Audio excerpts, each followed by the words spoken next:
In the previous video, we learned that there are 12 keys in the chromatic scale, which are numbered 1 through 12 in the diagram.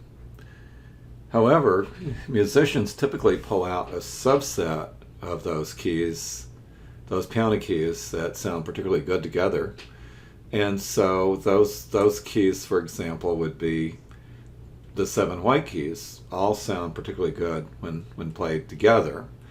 And that, in fact, is known as the C major scale.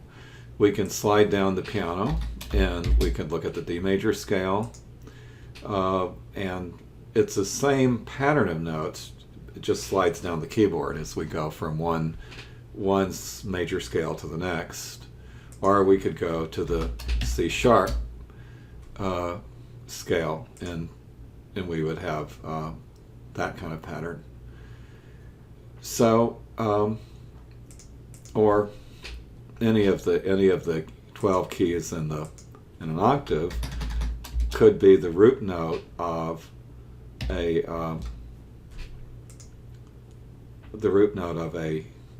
major scale, which gives us 12 major scales altogether. However, the 7 piano keys in the C major scale sound better together than all 12 keys if you were to randomly pick notes from all 12 keys of the chromatic scale. So we will work within a given scale to compose a tune often.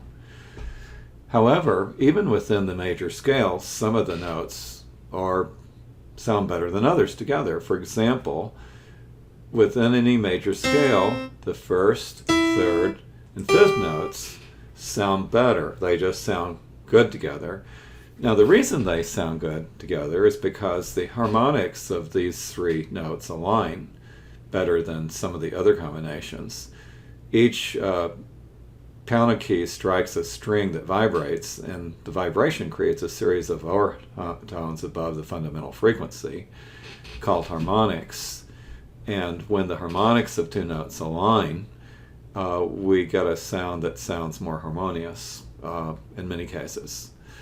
So let's take a look at, for example, D. And once again, the first, third, and fifth notes sound particularly good together. Now, these 3 notes together form a major chord. So if I take for the C major scale, I take the first, third, and fifth notes. That gives us C, E, G. Now, I'd like to mention that it doesn't have to be just 3 notes. Sometimes they'll add C4 in again, or sometimes they'll add C5, different octaves. So there are many permutations. I'm just giving one example of a C major chord.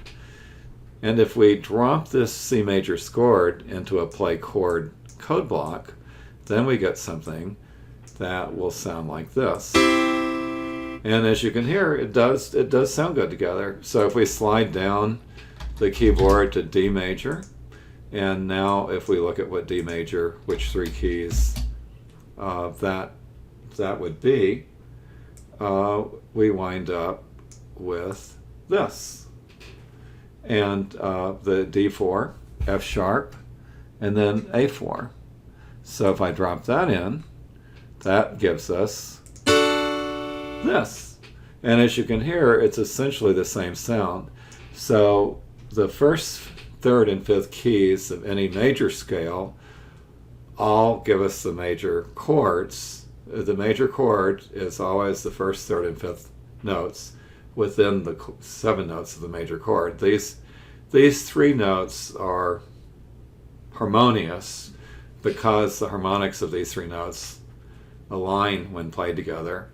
And so that is the basis for much of our music, the way chords are put together, with endless variations and permutations that not only could you write a book, many books have been written about the different permutations and ways the chords can be put together. But this gives you a start for seeing the logic behind how chords are formed.